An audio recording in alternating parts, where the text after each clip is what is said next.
বন্ধুরা, তোমরা অনেকেই আমাকে মেসেজ করেছো যে কিভাবে এমপ্লয়মেন্ট রেজিস্ট্রেশন নাম্বার এটা ফাইন্ড করতে হবে। তো প্রথমে আমরা কি করব, আমরা ক্রোম খুলে ওখানে এনসিএস সার্চ করব। এনসিএস এর ওখানে দেখবে তোমরা জব সিকার একটা অপশন থাকবে, জব সিকারে ক্লিক করে দেবে। এবার এখানে দেখো নিউ ইউজার রেজিস্ট্রেশন, এখানে ক্লিক করব। এখানে যে জব সিকার তোমাকে রেজিস্টার করতে হবে অ্যান্ড ইউনিক আইডেন্টিফিকেশন নাম্বারে তুমি তোমার ফোন নাম্বারটা এন্টার করো। এখানে দেখো UID number, pan number, UN number, দেখো এখানে মোবাইল নাম্বারটা আছে। আমরা মোবাইল নাম্বারে ক্লিক করব। এবার তোমার মোবাইল নাম্বারটা তুমি এখানে এন্টার করে নাও। এবার ডেট অফ বার্থে গিয়ে তুমি তোমার ডেট অফ বার্থ সিলেক্ট করে নাও।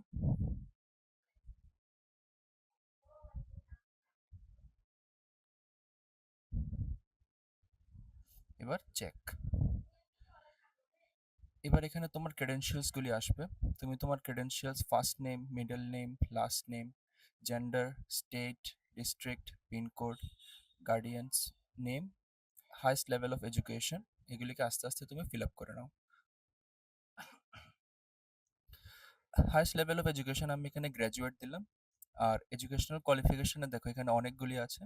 তুমি এখানে বিএসসি, বিএ বা তুমি যেই ডিগ্রি করেছো ওই ডিগ্রিটা নিতে পারো। তারপর স্পেসিফিকেশনস, এবার বোর্ড অর ইউনিভার্সিটি, তুমি যেই বোর্ডের আন্ডারে তোমার গ্র্যাজুয়েশনটা কমপ্লিট করেছো ওই বোর্ডটাকে তুমি এন্টার করো। Year of passing and month of passing তুমি লিখে নাও। মিডিয়াম অফ এডুকেশনে তোমার যদি বেঙ্গলি মিডিয়াম থাকে তো বেঙ্গলি, আর যদি ইংলিশ থাকে তাহলে আদার্সটা দিয়ে নাও। কোর্সে full time, email, phone number enter করো। এবার পাসওয়ার্ড তোমাকে একটা বানাতে হবে। পাসওয়ার্ড মনে রাখবে যে তোমার small letter, capital letter and একটা স্পেশাল ক্যারেক্টার অবশ্যই থাকতে হবে। আমি তোমাদের একটা পরে ভিডিও বানিয়ে দেখিয়ে দেবো কিভাবে তুমি তোমার পাসওয়ার্ডটাকে খুব স্ট্রং বানাতে পারো।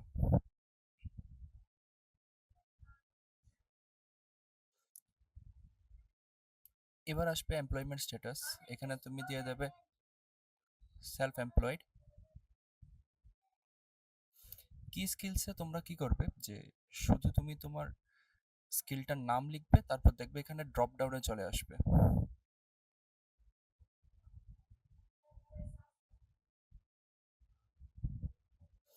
এবার are you interested in international jobs, yes. এবার কোন স্টেটে তুমি দিতে চাও এটা একটা তুমি তোমার প্রেফারেন্স অনুসারে দিয়ে দেবে।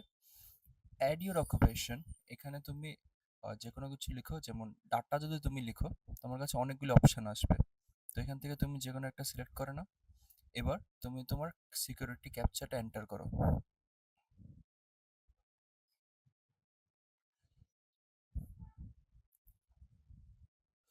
সিকিউরিটি ক্যাপচাটা তুমি এন্টার করে নাও।